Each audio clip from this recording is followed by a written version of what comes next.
It's going to be annoying. All I right. can tell. I don't know if you've answered this question, but how? When did you first get into fitness? When did I first get into fitness? I've always been an athlete. I've always been pretty active, like from grade school through high school, and even in college. My parents pretty much said you could do a sport or you can do farm chores, so I did a sport. And so I think that's where fitness played a big part of my life, of getting out of chores and doing something active and productive with my body. And then as far as bodybuilding goes, after college I ran one marathon and that was enough, and I decided I wanted to switch it up. I went into cycling for a bit, then I got into bodybuilding, but more like just weight training, not really knowing what I'm doing. So there's that. And then this bodybuilding journey that I went on actually started as a recommendation from my therapist. So I was already working out, and I was going through a divorce at the time. And basically she said that I need to give myself a purpose, rather than, just thinking constantly about all the different changes happening in my life. So I threw myself into bodybuilding with the goal of competing after doing some, I guess, soul searching would be the best way to put it. I didn't know anything about competing at all. I actually started following wellness athletes on Instagram and kind of familiarized myself. Okay, so what made you choose fit model over wellness or bikini?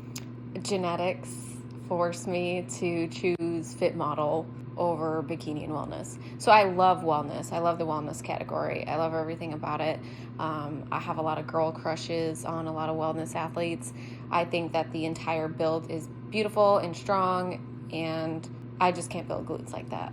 So I was in bikini. My very first show was bikini, and that was with OCB, and then my very first NPC was actually with bikini as well. This past season, 2025, I started out as bikini, but we just weren't really getting where we needed to be in terms of leanness and muscle mass.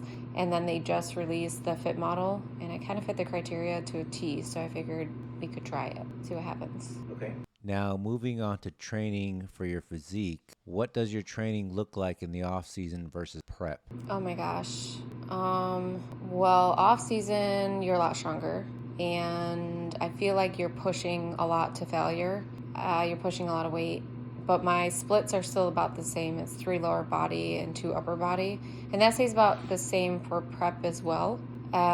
For prep, I feel like I'm hardly doing anything. I'm doing a lot of cardio.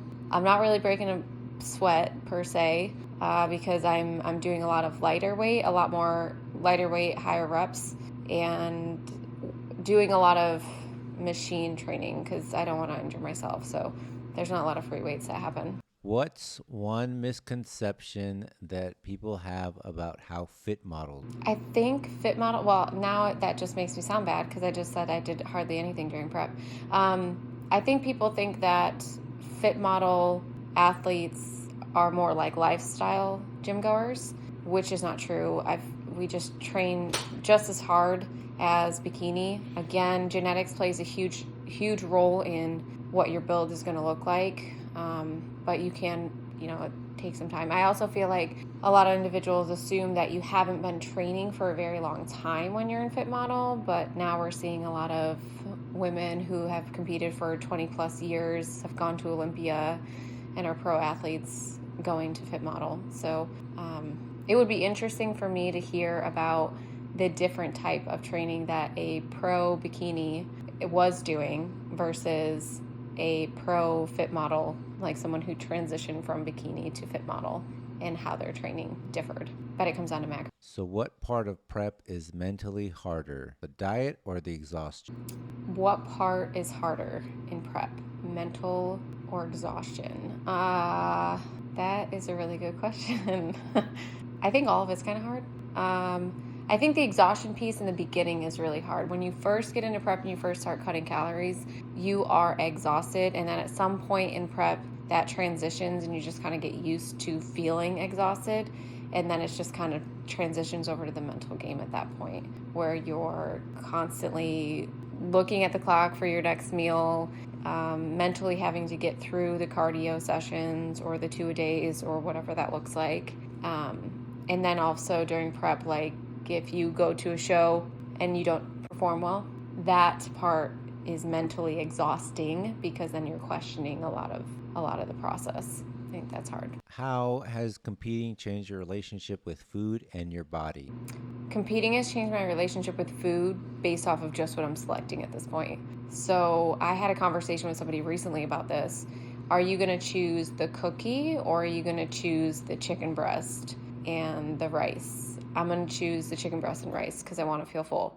Unless the trade-off is I need that cookie for stress relief, then I'll choose the cookie. But I think what I've learned the most is not all calories are created equal, and so you're selecting higher quality foods that you're fueling your body with, which sounds really corny, especially if you're just starting out. Of course, you want to eat healthy and all this other stuff, but once you start eating healthy and you start feeling good and you're performing better in the gym based off of the foods you're selecting, I think that's what's really changed. How important is confidence presentation you go on? Confidence and presentation when you go on stage is huge. If you don't feel good, the judges can tell you don't feel good. If you feel a little hesitant, they're hesitant. If you're not feeling yourself, they are definitely not feeling you. So I think that when you exude confidence when you're on stage and you show them I've worked my ass off. I know I look the best. This is the best I've ever been. They're going to look at you from a different light unless you're just kind of like shy and hiding or a little embarrassed on your posing or whatever. Like you just got to show up and show out. So While you've been competing, have you ever disagreed with a judge's decision, and how did you process? Have I ever disagreed with a judge's decision for overall? Absolutely. I feel like every single show, not every single show, I should take that back. When I did Tampa Pro, I 100% agreed with who the winner was.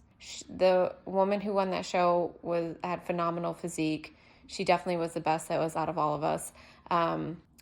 You just couldn't touch her. She looked amazing. For the people who beat you in the show and you disagree with the judge's feedback and also their decision, it can be a little defeating at times. It depends on where you are in prep. I did 5 shows in 2025, and I think at the 3rd show in, I felt really defeated. I felt like I should have won that show.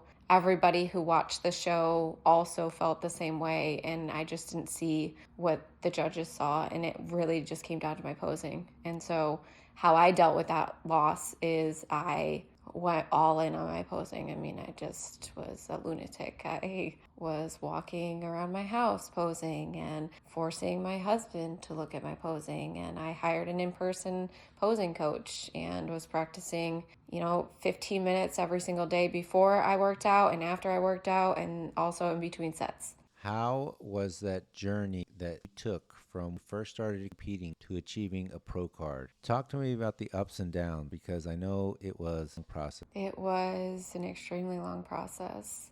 I first off thought it was going to be quicker. I don't know why I thought it would be quicker. I was obviously very confident going into it. I thought I was naturally lean starting out, so I was like, oh, I did good at my first show. I thought that everything was going to be easy peasy from there.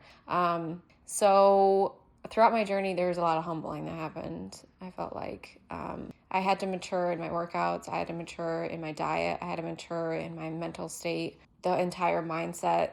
I roll my eyes now, but when people tell me to trust the process, it is the most infuriating thing sometimes to hear. And it's also can be one of the most uplifting things you can hear, because it depends on the tone. It depends on the situation. So it's a love-hate relationship with that phrase. Overall, the journey was, I learned a lot. I met a lot of people. I created a lot of relationships that helped me get to where I was. You don't get your pro card by yourself. You literally have an entire team and support team behind you. I had to learn that. So it's a team effort. Yeah. I had a coach, I had a posing coach, I had a trainer. I had friends that were in the gym with me telling me to not take it easy when I felt like I was weak during prep. I had my husband, my family to support me. It's a team effort. I even have a coworker who also trains and competes in figure, who is also supporting me by bringing me snacks I could actually eat. Talk to me about the costs of, you did a lot of shows. So what are your thoughts? Because a lot of times people think it's throwing on and just getting on stage, working out. That's what I thought it was. when I actually decided I wanted to compete, I was going through a divorce and I was so dead broke. I had no business in competing and I had no idea what the cost was going to be. I truly thought I could just buy a bikini off Amazon and some clear high heels and just go out there. I didn't take in consideration of hair and makeup and training and supplements and the amount of food, like the amount of food that you consume in bodybuilding is ridiculous. And then if you travel for the shows, that's another ad. So I would say I probably spent anywhere from, let's take a local show, right? I did a local show in November right here in Alexandria, and I didn't have to pay for travel. I didn't have to pay for a hotel. It cost me about $350 just for hair and makeup. It cost me another $180 to maybe $200 for the spray tan. The suit that I wore was about $160. And then the shoes are about, I think, $120 as well. And that's with no travel. So then you tack on where you're traveling to. We went to Olympia Amateurs. That hotel was easily $120 a day. And we were there for 4 days. And then the registration costs of the shows. So I also thought when I started that the registration costs was just for the show, like one price for the entire entry, however many classes you want. In some franchises, that is the case. In NPC, that is not the case. So in NPC, all the shows, depending on how many classes you register for, is how much that's going to be. So Olympia Amateurs was, I think, $120 per class. So I did Masters, Open. I also did Novice at that point because I had not won a show. And so each one of those were $120 to register plus the flight. So I think with this show season, doing 5 shows, I think we probably spent anywhere from, I don't even want to say it, like $10,000 to $12,000 total. It adds up. Yeah, feels good. And I should include coaching, right? That was only just the shows. You also pay a monthly coaching cost. And then if you have a trainer, you have a trainer cost. And then you have the supplements. And then, of course, the food. So I think on average, we spend about $1,300 a month on food. Tell me about the fit relatively new division. What are your thoughts? You're obviously a pro and I think it's evolved. Oh, yeah. I think it's 100% evolved. They're still trying to figure out the criteria and what they're looking for.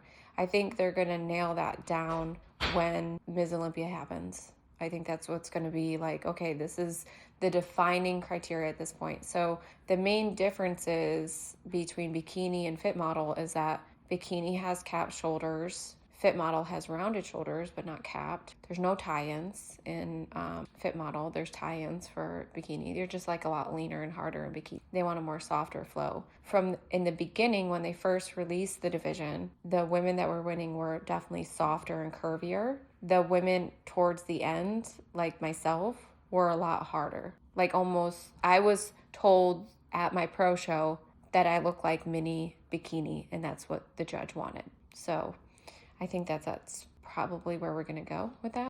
Okay, we're going to do a few rapid fire questions. What is your favorite lift? My favorite lift right now is hack squat. I don't know, it makes me feel really strong. Plus, I finally figured out how to go to failure, which sounds crazy, but crawling out the bottom of it it was really embarrassing the first time it happened, but now I'm over it.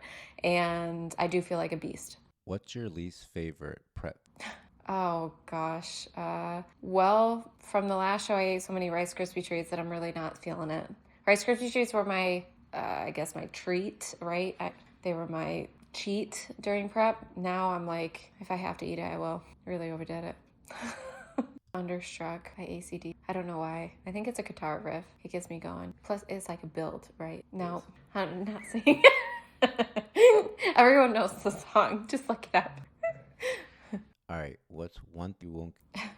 What are we talking about here? Like food, activity, both? What is this podcast rated? Okay. I will not give up chocolate. I have figured out a way to have chocolate every single step of the way.